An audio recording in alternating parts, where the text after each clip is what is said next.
د دریم ون ډے میچ بایللو نه پس محمد رضوان پریس کانفرنس کړی دی او په هغه پریس کانفرنس کې محمد رضوان د پاکستان سلیکشن کمیټې د پاکستان کرکټ بورډ مکمل حقیقت ښکارا کړی دی او د خبرو نه پس محمد رضوان ته مطلب ډیر زیات مشکلات هم جوړېدای شي کېدای شي محمد رضوان ته هم د فخر زمان غونډې سناسه باندې ګوري او د ټیم نه پسناسه چل بهر کوي ځکه پاکستان کرکټ بورډ منیجمنت پته څوک خبره کوي یا سلیکشن کمیټې پته څوک خبره کوي نو اوماغه د پاکستان کرکټ بورډ منیجمنت چې کوم دی هغه کھلاڑی سره زیاته کوي د پاکستان کرکټ بورډ منیجمنت انتهایی بدتمیز او سست او کاهل منیجمنت دی جی اوس محمد رضوان څخه خبرې کړي په هغه خبرې کوي هغه نه پس بیا هم په دې منیجمنت باندې خبره کوي چې فخر زمان سره څنګه زیاته کړي او محمد رضوان سره څنګه زیاته کول شي جی محمد رضوان دریم ون ډے میچ بایللو نه پس کم پریس کانفرنس کړی دی هغه کې مکمل حقیقت ښکارا کړی دی د سلیکشن کمیټې محمد رضوان ویلي دی چې د پاکستان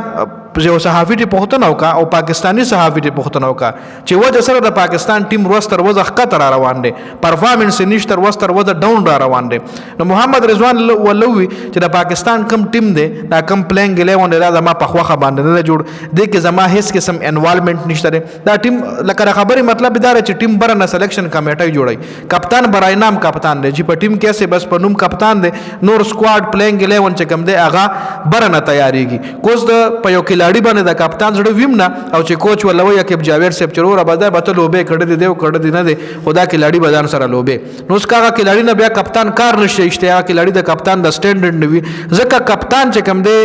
ګراوند کې ایکشن چې کوم دی پریکټیکلی کار چې کوم د کپتان وي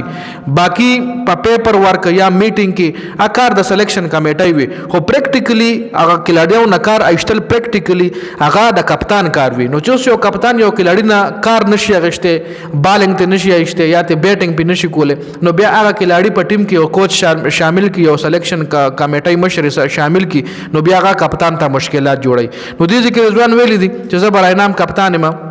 صفا الفاظو کې نه دی ویلي خداغه د خبرو مطلب دا چې محمد رضوان برای نام کپتان دی او ټیم پلینګ 11 چې کوم دی د برنه تیاریږي بل محمد رضوان دا خبره هم وکړه چې خو زه د ټي 20 کپتانۍ نه ډراپ کړل شوم ما څه پته هم نشته چې په څه وجه باندې زبار کم بيخي د ټیم نه زبهر کم او نوې کپتان سلمان علي هغه ټاکل شو او هغه نه روزه ریزن مالو نه خول شو چې په دې وجه موږ بهر کې یا په دې وجه موږ د کپتان چینج کو نو دې ځکه محمد رضوان دا خبره هم وکړه نو دا دوه خبره چې کوم محمد رضوان غټي کړی دي او تاسو خپل وایي چې دا خبره د پاکستان کرکټ بورډ منیجمنت باندې هیڅ کلم نه مانی ځکه فخر زمان یو ټویټ کړو د بابر اعظم په حق کې هغه څومره مشکلات جوړ شو دغه ټویټ نه مخکې فخر زمان په میټینګ کې ټول ناستو میټینګ کې پی سی بی چیرمن ته وچ ستاره منیجمنت چې کم دی د پاکستان کرکټ بورډ منیجمنت چې کم دی دا کلاډیانو ته پر وخت ریپلای نه ورکړي زمونږ بدای سرکار موږ بدای له میسج کو دی موږ ته ریپلای کړی نه راکړي په دې خبره باندې ګوره فخر زمان ته څومره غټه سزا ملو شو او اوس خو محمد رضوان مکمل حقیقت ښکارا کړی دی خو خیر ګورو به چې مخکې څه حالات راځي ان شاء الله بیا به سره ډیټیل سره شریکوم د ویډیو کتلو زیاته مننه والسلام